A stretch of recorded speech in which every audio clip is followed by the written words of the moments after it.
Hi, you are listening to the Conflict and Development in Africa podcast.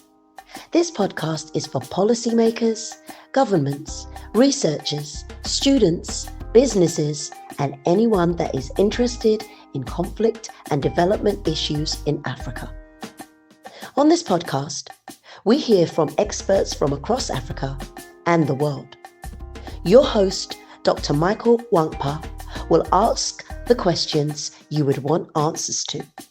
Michael Nwankpa has an extensive experience spanning over a decade studying, researching, writing, and consulting on conflict and development issues in Africa.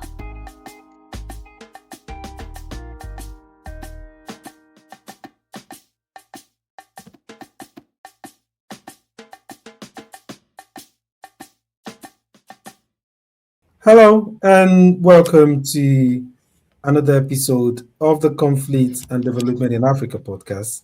I'm your host, Dr. Michael Nwankpa. Today we're going to be discussing the controversial Igbo King coronation in Eastern Cape in South Africa. I'm joined by a very special guest, Dr. Olusola Ogunnubi. Dr. Olusola, he's a policy, diplomacy, and global governance expert, currently based at Queen's University in Canada, and he's also a research fellow at the University of the Free State. Shola, it's a pleasure to have you join me today, and I look forward to our conversation. Thank you. Thanks for having me.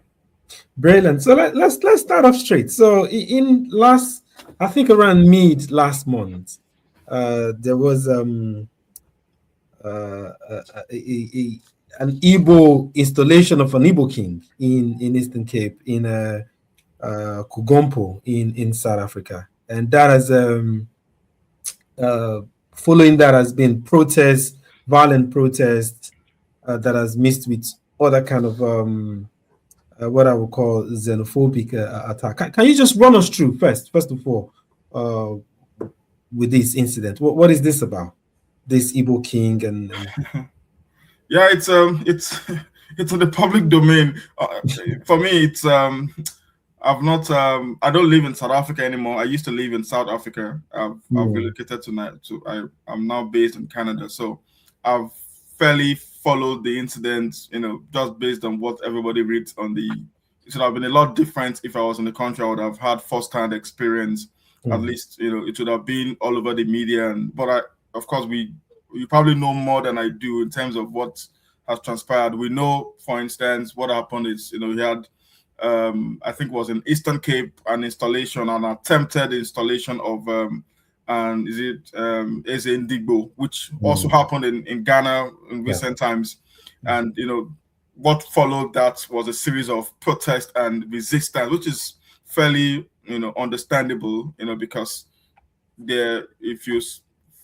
the general international, is it the Ndigbo Union, the global one, and also even the leaders in Nigeria condemns such kind of installation. Even the High Commission of Nigeria also condemns such kind of, foreign installation of a king in a foreign land. And so it doesn't really make sense. But what followed that was a series of violent attacks, a series of, condemnations, a series of, attacks both on foreign nationals, including Nigerians, and condemnations. And I think what's been happening so far has been some kind of diplomatic mediation of that incident. But it's very typical of what would happen when such kind of it's natural that people want to fight back when, especially for a very traditional environment and society as the Eastern Cape, where you have their kings there, and so you will find people using that as a point of solidarity to fight against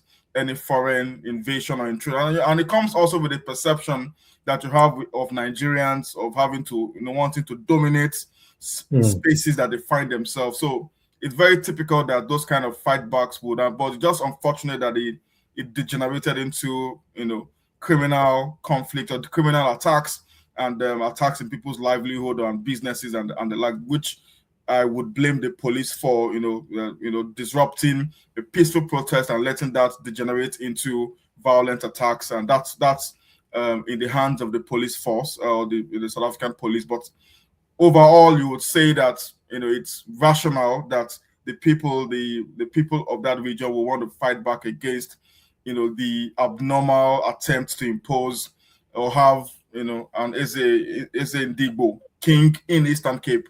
And if you want to do something like that, there are channels that should have been followed, I would imagine, whether from the southeastern part of the country, getting approval from the paramount rulers, getting approval from the High Commission, getting approval from the right source, even from the ministries in South Africa that is responsible for chieftaincy titles and things like that. So having certain groups of persons do that independently without proper consultation is also smacks of you're in the country, you can do what you like, and and nothing will be done at the end of the day. So for me, I totally condemn, and I think that's been done across the board at the diplomatic space and also within the Nigerian community generally, just pushing things too far.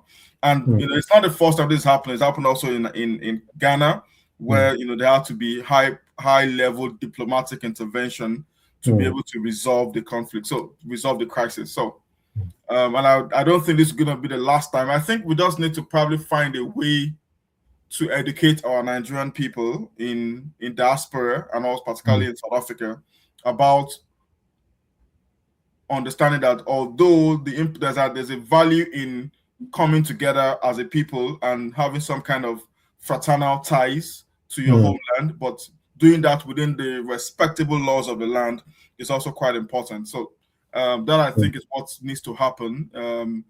Installing a king in that part in a foreign country without where you don't have a land territorial ownership speaks to whether is it a virtual king, is it is it a social media king, or what kind of king are we talking about here? So the semantics are not right, the optics are not right, are not good for Nigeria and Nigerians, and using diplomatic channels, both formal and informal diplomatic channels, is what I would suggest to the country should do to try and ameliorate some of these tendencies that come from our people. Okay, there's a lot of things to pick from your responses, but I'll pick one. I will start from this, from conceptual. You and I are both scholars, so I'll start from a conceptual perspective first of all, and say when we say Eze Ndigbo, because there's a saying that the Igbos themselves don't have a king in the Igbo land. So when we look at it conceptually, do we see this as what's in the Shakespearean sense? Is this much ado about nothing? Is this just symbolism? Is this Eze Ndigbo symbolic, or are we saying that there is an attempt to usurp powers that are legal powers in there? Or is it just symbolism that has just been blown out of proportion? Can we look at it that way? Yeah. No, I don't. The word king is quite specific, and the king has controls perceptually over territories and over people. And so if you don't tick all those boxes, then conceptually it faults the idea. I think there are other nomenclatures that would have fit that kind of and I think the Yoruba community in South Africa has something like that. So there are other nomenclature that could have been used.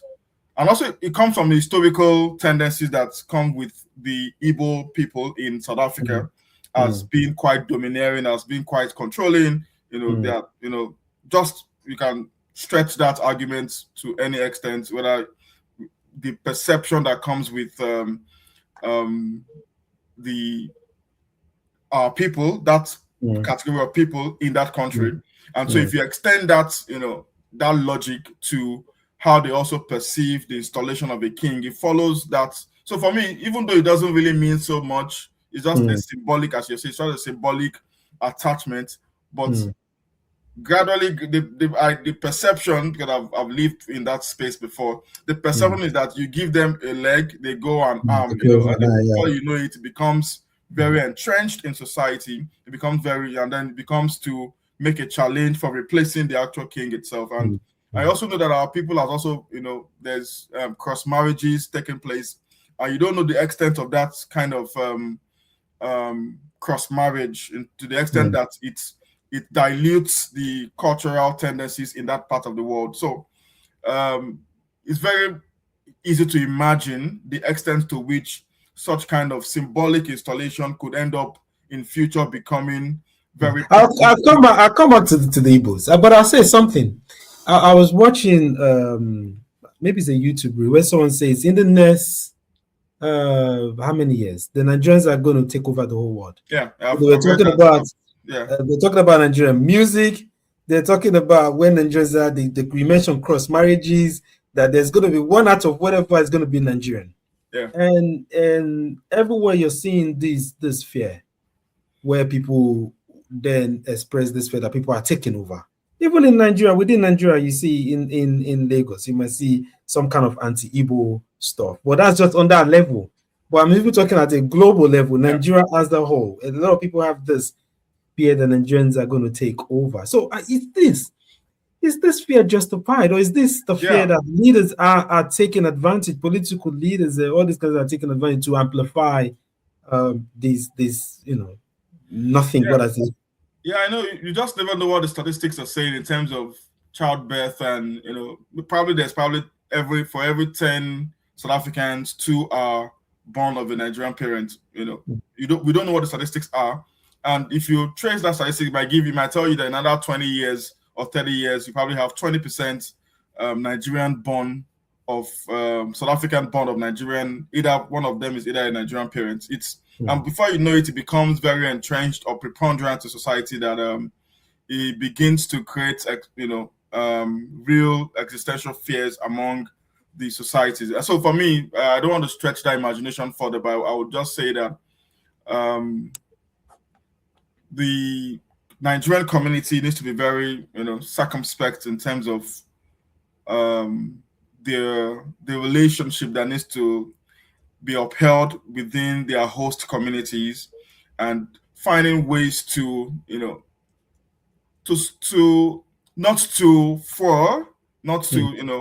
deepen the divides that already exist, basically, because there are apparent divides that you can trace historically since probably, let's say, even since 1994, when diplomatic relations were was restored between Nigeria and South Africa, and you can trace that as we did in some of our work. Some of our collaboration, you can trace how some of these historical patterns of friendly, cooperative, conflictual relations between Nigeria and South Africa has taken place over the years. And so this is just another episode of that kind of hostile relationship between both countries. But the question, what we should be looking forward to asking is, what are the ways, specific ways beyond diplomatic ties?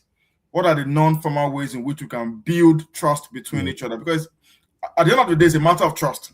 Really, it's a matter of trust. Beyond the traditional implications of it, of power contestation between you already have a king there, the Xhosas have a king, the Zulus have a king. To now come and install an Igbo king with all the perception that comes with it is questionable. So finding non-formal ways or informal ways to solidify ties that has already bound us together. We are bound by continent, we are bound by space, we are bound by economy, we are bound by even religion. We are also bound by marriage ties now. So there are a lot of things that bind us together that we can imagine, and we need to begin to emphasize. We are bound by sports, we are bound by culture, we are bound by Nollywood and the like. So we need to start to focus on those things that bind us together and find ways to, because it's about perception. It's about, the perception we have about the US today did not come overnight. It came from our consumption of their cultural products. And by constant consumption of those cultural products, it eases how you naturally perceive the US as against Russia, North Korea, or China. Right. Yeah. The same thing with the way our perception of China today is changing gradually because of how much we've been able to consume economic products from China. Before it used to be low quality product. Today it's getting better, and you can go on and trace some of those empirical facts. I like how you bring this to to the kind of optics or kind of like narratives that people paint and how we can change. So what I'm saying in our work as well, we have a current book coming out, and there's a chapter in that book that I'm editing where a South African professor has looked at the economy, and then you're looking at the blacks in the economy, looking at the teeming youths and that have a lack of opportunities, and how they then maybe the because you said the Nigerian community, but again we have to look at the South African elites as well. I know you mentioned you held the police accountable. I'm talking about the elites because in this issue we also look at the not just the traditional leaders in that area in South Africa. We also look at a political party that was also involved in terms of amplifying this thing beyond what it was, and perhaps they could have aided such kind of violent reaction. So if you're looking at how narratives are being shifted from the responsibility of those leaders creating opportunities for youth in those places and making them see external people, because you talked about the domineering nature of the Igbos, so which could be maybe in the way that they are selling of businesses, doing businesses, maybe thriving, and then the natives could say, oh, these people are the one taking opportunities away from us. So I guess the question is, does the onus lie on Nigeria? You talked about the informal and formal diplomacy. How does the South African elite, how are they gaining, manipulating the situation? What role do they have to play? How do we tackle that aspect of things? Yeah, thanks. Maybe I should first of all clarify what I meant by, when I use the word domineering, it doesn't necessarily connote, even though it might want to apply or assume that, but it doesn't necessarily connote that it's a negative thing in itself. It's just the persevering can-do spirit of the Nigerian people that speaks or finds spaces in the economic sphere, and you would find that spirit, having them to do much better than other counterparts, because they're also able to endure hardship. They're able to sustain themselves one way or the other, and just which you will not find in an ordinary and average person. So that's but how the other person interprets that, given the fact that, okay, I've lived in this country for a long time, you come here a year after, you're buying cars cash, we are buying our own cars in mortgage or with car lease and the like. So I'll begin to ask questions, even though my spirit or my personality does not fit into that kind of operation, business mindset and all of that. So it's a totally different thing entirely, that you would put the blame of lack of employment or lack of jobs at the doorsteps of those who are trying to find their feet or trying to do well for themselves. So coming back to the elite issue you talked about, for me, I think it's just politics. If a political party's ideology aligns with anti-immigration, they will latch onto, like the Action essay is doing, they will latch onto anything that speaks, that helps to amplify that voice of that ideology or that mandate. So for me, it's just simply politics, and you would not, politicians that's how they're wired. They would align themselves, even though they are, whether they're white or black or colored, they will align themselves with events within society that amplifies their political mandate or political, such that they give them, even if it's a couple of support in that region, they give them some level of support. So for me, I see it as more as politics. But you also need to come back to the aspect of the widespread economic inequality that's in South Africa, that you can lay at the doorstep of the political elite. So it's safe to say that a lot needs to be done. Perhaps when there's better levels of economic prosperity in the country that is, spreading across board, not just among the elites, among the middle class. There's more economic spread in terms of equality. Perhaps we can start to say that people wouldn't really care so much about the prosperity of foreign migrants or foreign nationals, because much of this lies at the fact that foreign nationals are probably doing better, and as a result of the financial capital they have, they're able to marry South African wives and all of that.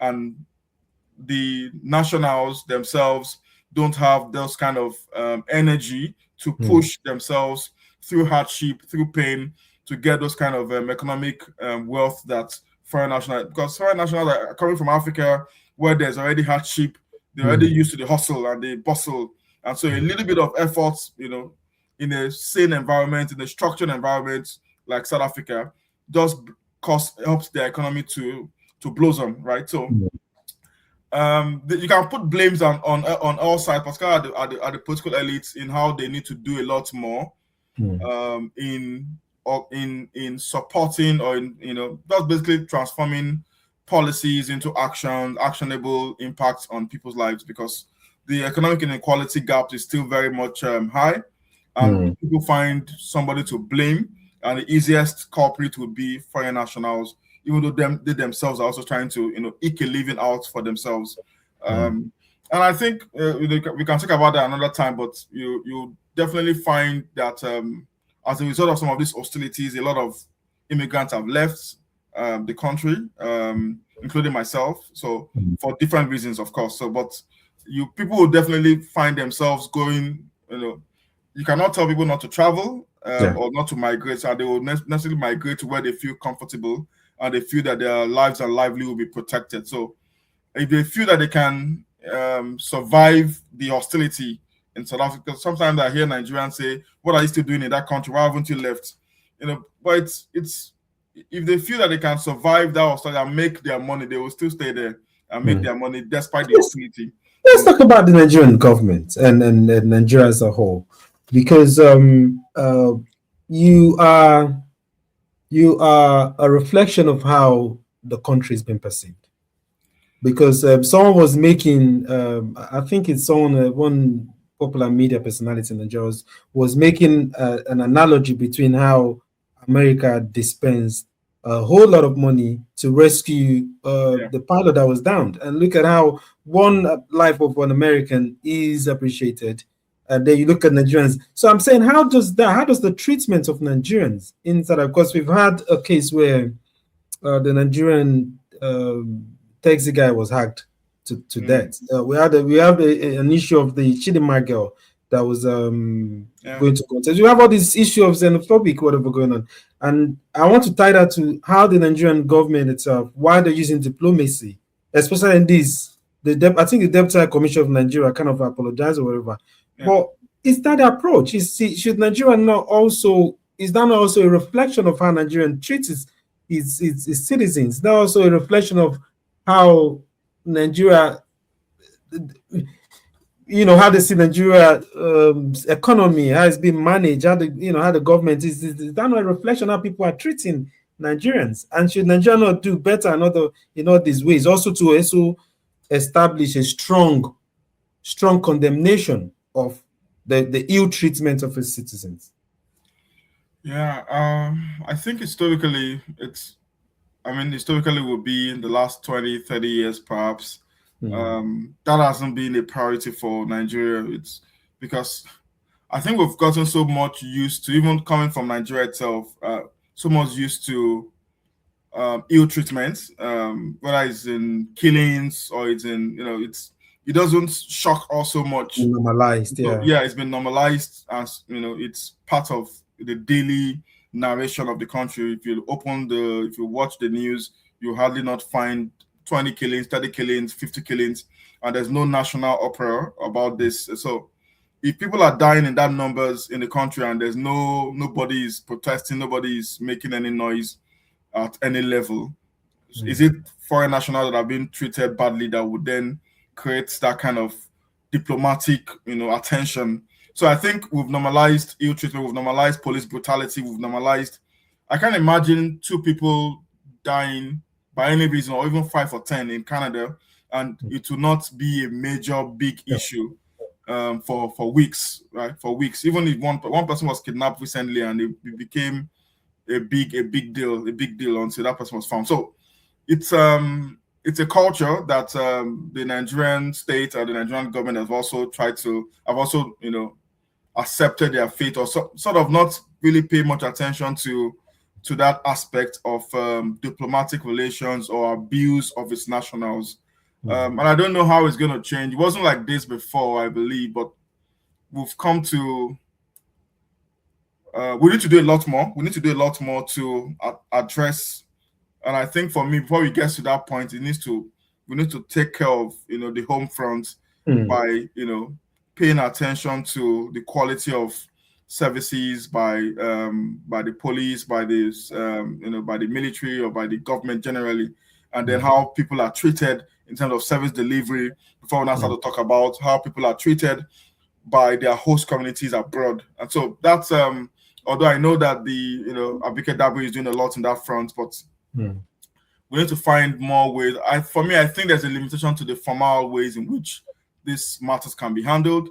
Deploying more informal instruments for me is what I've always argued for, to support that kind of friendly relations, building and changing perceptions among people and peoples, such that over time you might not see the reward immediately, because that's how soft power really works. You can't see the reward immediately, but over time that reward would, it might not be the current generation, it might be the subsequent generation that are exposed to that culture, that's product, cultural product, or soft power product as you call them, that can then eventually change. Because, for instance, in South Africa, I know for a fact that South Africans have better mindset or better approach towards Kenyans, Ghanaians than Nigerians. And so the question is, what is responsible for that kind of positive, negative reaction? And so if you work in the academic sphere, for instance, and you have, I don't want to go into some of the politics of that, but it's easier for the university to appoint a Ghanaian, Kenyan academic professor than a Nigerian professor. And I don't know why that is the case, but it's just perhaps, the likelihood of the Nigerian coming to dominate the space with, extensive academic publications, with let's just call it what it is. You see, let's call it spade. Let's call it spade a spade. What is spade? A spade is a spade. Nigerians, like Riley said, there is that perception. There is that reality. Nigerians are people that they are just people that have such presence anywhere they come, and it's intimidating. But again, when should we not be talking about how should that be a fault? Should that be a problem of the Nigerians, that he's or she is, like Riley said, you're coming from a place. People used to joke around that why do Kenyans run? But they say maybe the way they were running during what make them is you've gone through all of them, you've built that resilient structure. So should Nigerians be punished for that? And I think that's a valid question to ask. But another question I want to ask is this: you talk about existing tradition and whatever in that place.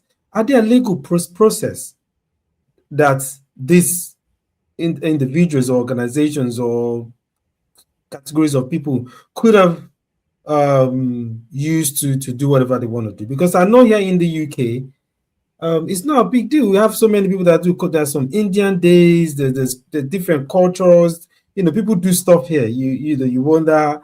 Where I stay right now is largely dominated by Indians, and you see they have their church, they do their activities without really affecting the fabric of the whole society.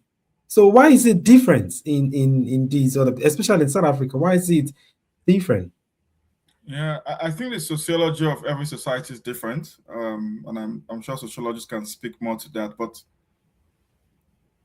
the first, I would say, what comes to mind right now is the fact that the sociology of every country is different, every society is different, and so for the UK, for instance, it might not necessarily be a big deal, but in South Africa, where it's a very much traditional society, very much traditional, and those values are still very much entrenched within a civilized culture, civilized environment, you will still find that people have those attachments to kingship, attachments to their clan or to their kinship. And so having a nomenclature within that same domain as a king just triggers all sorts of emotional response in them, not least from a Nigerian community that has been accused of marrying their wives, been accused of taking their jobs, been accused of, all sorts of, things that doesn't even apply to them. So adding that to that mix just basically amplifies, explodes what is likely to, happen. And I wasn't really surprised at that. But let me put as a question. I've read somewhere that there was no official coronation of the king. Yes, I think it was just being planned. It hadn't happened. It was being planned. I think I saw the pictures as well. It was being planned. But I think it was in bad taste, really. They should have, and I know the community itself, the Igbo communities in South Africa also have one kind of arrangement. I don't know what name they call it, but it's definitely not a king. So sometimes I think maybe our people just try to find ways to extend, their interests or their influence, find ways to, extend their influence beyond and use that to flex themselves, within their own in Nigeria or and then you go to Nigeria and say you're Igbo King of South Africa. So for me, because I've so many Ezes, there are so many people that call themselves Eze this, Eze that. So yeah. I think it's to me in my own perception, but I also understand what you're saying, that wisdom should prevail when you are in a place that is already tensed. Yeah. Even if it's symbolic, you need to be wise, because there could be misinterpretation. People might misinterpret this, but I don't think these things are very, very trivial, because everybody again, we see this in the we see this also within Nigeria. We see, was it recently that they were saying what's his name? Is it Wasu? They say you're not from here, you're not from Ijebu, you can't be this, you can't be that. So all of this speaks to just the African way. But what I was going to ask again is, how does this affect Africa's? You see the geopolitics. There's this reordering of global hegemony now, and Africa is thinking about the intertrade, the AFCTA. How does all of this? If we look at this, does this breed hope, or is it bleak? Looking at yeah.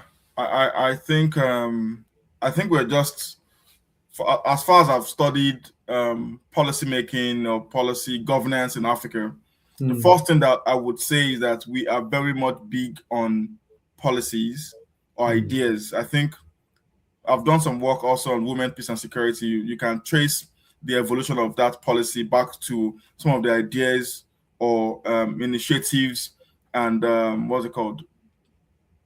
Agency of African women that led at the global level to what you call the Women, Peace and Security Agenda 1365. Is it 1395? I don't even remember now. Yeah, I wrote something about that as well. Yeah, but the point is that, and if you come down to the African Union level, we are very much big on policy, whether it's in mineral governance, whether it's in energy governance, whether it's in even energy transition. There are a lot of policies around, and even at the level of the Women, Peace and Security, there is Maputo Protocol. There's different, framework, continental framework for women, peace and security. But if you come down to the actual implementation, that's where the problem really lies. And I don't often blame the region itself. We are contesting against very dominant and aggressive structural structural situation, let me put it that way, that makes us or compels us to remain in that kind of dependency situation, that we cannot by ourselves implement policies without external support, without some kind of foreign donor influence that also controls the aspect of that policy that needs to be implemented. So for me, I'll lay it at, though we are very good, we have a lot of agency in terms of how we develop ideas and translate those ideas into policies and circulate those ideas, those policies across the countries, across our member states. But when it comes to implementing policies, the African Free Trade Zone, we're not even opening up passports for people to travel. We're already talking about African Free Trade. So for me, some of the things that needs to happen before some of those policies that are being developed and implemented are not happening. A foreigner, I can travel with a Canadian passport today to more countries in Africa than I can with my Nigerian passport. So there's very little free trade that would happen in that kind of space where a foreigner would travel easily to. With my Canadian passport today, I can enter South Africa easily, even though I'm a permanent resident. But I cannot enter the same Canada with my Nigerian passport if I were not to be a Canadian. So it's we need to sort that part out for that. And I think some of these issues about Igbo kingship and xenophobia just fuel some of the perception of foreign nationals. When you open the doors to foreign nationals, the likelihood that they will come to take over that space. And coming back to what I said earlier, do you know that South Africans have free visas for Nigeria, for Ghana and Kenya, and they don't have for Nigeria? And it speaks back to what I said earlier about the perception they have about certain countries as not likely to give them problems than Nigeria that is likely to give them problems, much more than any. But it's quite interesting that I think South Africa is Nigeria's largest trade partner in Africa. Yeah. So it begs the question: why are we not, improving those kind of trade relations by allowing more people-to-people movements? But the likelihood that that's going to be abused at the end of the day is because I think if you maybe a way to, if you make entry and exit a bit open, perhaps people won't have any reason to overstay and all of that. And and businesses are likely to blossom even more. People are able to come and set up businesses in Nigeria and vice versa. So, but I don't know. You said something. You said something. We're going to come to the last question, but you said something about the structural impediments. And that is also cannot escape that external whole dependency issue. But again, we externalize our problem a lot. So are we saying, is it innately in us? Is it inherent in us, that innately in us, Africa, that we cannot collaborate? Or should we? Is there? I'm not definitely. It's not. I don't think it's an innate problem that we are born with it or we are conditioned that way. It's just the fact that we have enormous economic problems we are still dealing with. That migration would definitely extenuate those problems if not handled properly. And so, until those economic problems are dealt with better economic prosperity for the people, then migration is not likely to be a major concern for, open migration, and I think even for the West African region, you can argue that even though there's open people-to-people movements of goods and services, it hasn't really done much in terms of, I think it's still 90 days you're allowed to stay in the country, in each of the countries, West African countries. So we need to do a lot more, perhaps, to improve the economic conditions of our people before we start talking about open space, open borders for border experts can speak more, even though I do some work on border as well. But I think we need to solve or resolve some of the economic issues that we face before we start to turn to open border policies. I agree with you 100%. Let's come to the last question and say, where do you see? How do you see the situation in South Africa panning out? And that's me speaking widely beyond even this Igbo coronation, because that is what I see. These are just triggers, like you rightly mentioned. It's not just that one, it's just not that singular incident. These are triggers that reveals broader issues, wider issues. And we've seen, I saw a clip of the Ghanaian one. The lady was saying, oh, Nigerians and not sure should leave, we'll do it in our own way. And those kind of genocidal statements, we might take it lightly, but this is how it started in Rwanda and all those things. So what do you think? I know you've mentioned some of the ways, but broadly speaking, looking at that, is it Burkina Faso, Niger recently just deported some Nigerians back to Nigeria or something like that. Or we're seeing it across, even South Africans, to Zimbabweans, and this selective. We want these people, we don't want these people. And Ghana, speaking of that, Ghana has opened up his space, say, oh, free, no visa for African. So what do you see, broadly speaking? How do you see how Africa can move away from this conundrum that is, because they don't want Africa. Trump is there giving, all the tariff, all these visa restrictions. The UK is doing this. How should Africa deal with it on its own?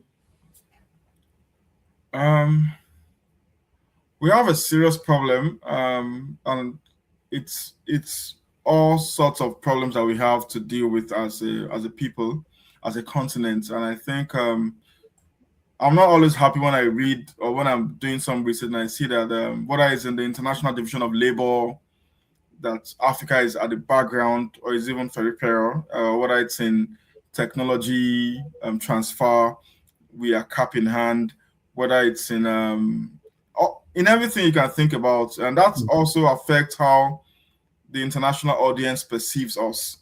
And I think the beginning of it is the deficit in skills development on the continent. And the few skills that we have been expatriated or been, milked out of the continent through different policies, immigration policies in Canada, in the US, in Europe. The little bit of expert skills that we have are being milked annually, whether through nursing programs, whether through doctoral programs, whether through express entry programs in Canada, or through EB1, EB2, all the EBs that you can think of in the US.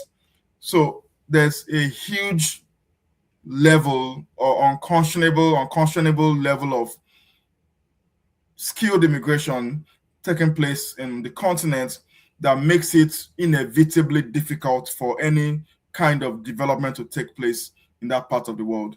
And it's a sad reality. And that, for me, it bothers me sometimes. I feel like I probably need to go home to, show that, we can, but that comes with this risk as well, and the uncertainties as well. You can't go back to an environment where you are earning $100 as an income, where you could earn $5,000 for the same job elsewhere. So it doesn't add up. Even though the economic conditions are different, but the quality of life will tell at the end of the day. So the first thing I think we need to do is to invest massively. Maybe don't build any road, don't build any house, don't build any infrastructure.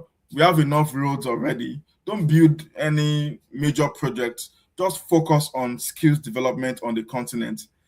That's my own idea, because I think if we can solve that aspect, we can solve our dependence, the abuse that we get, the perception of our qualification, because we also deal with that in abroad, in outside of the country, where our qualifications are subjected to all kind of scrutiny because of the person. We even also have to come back here and come back.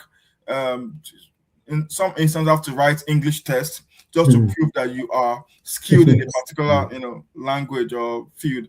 So for me, if we can deal with some of the structural problems that I trace back to a lack of skills development, we are going to schools, most of us, but we are not learning the things that we should learn that is going to improve the economy.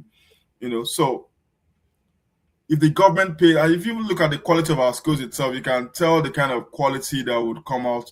So take a lot of ingenuity, take a lot of effort to get something out of that, of global standards, right?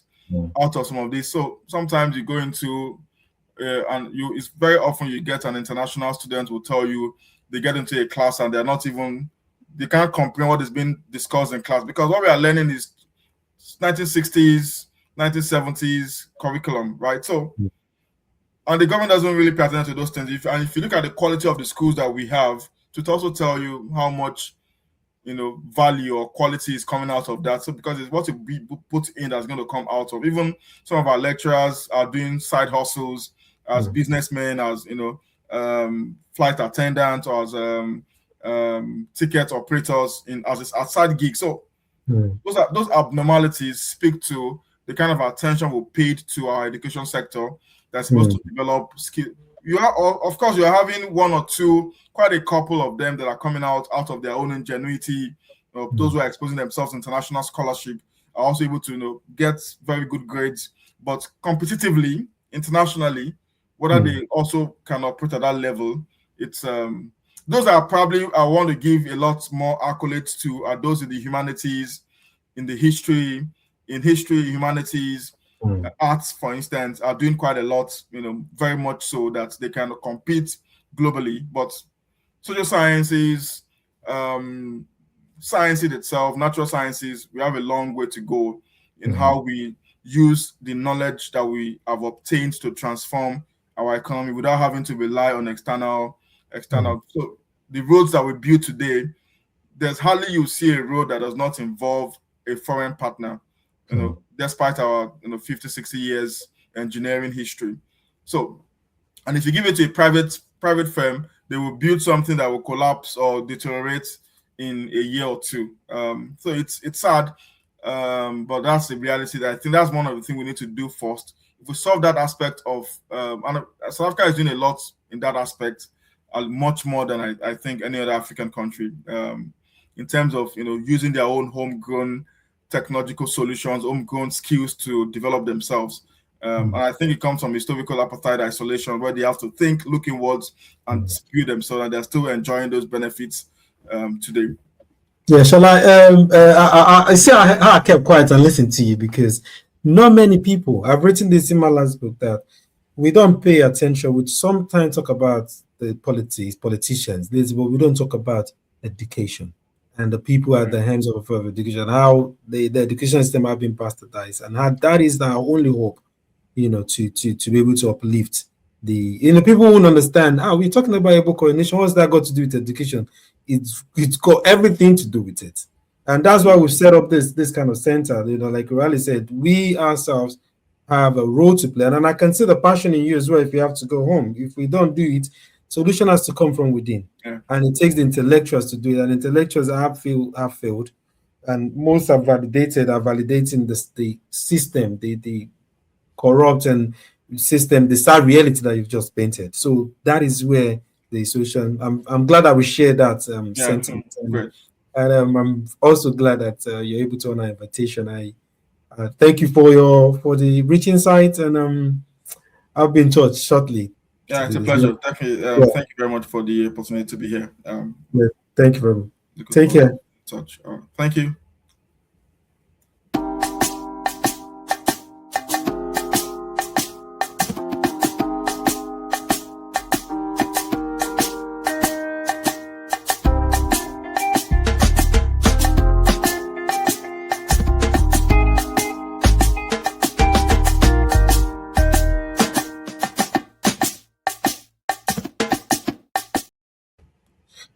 Thank you for joining in today. And as usual, join me to thank our guest, Dr. Olusola Ogunnubi, for his wide-ranging analysis of the controversial Igbo King coronation in Nigeria and the underlying issues and wide and broad implications of that. For now, stay blessed, and I'll see you next week.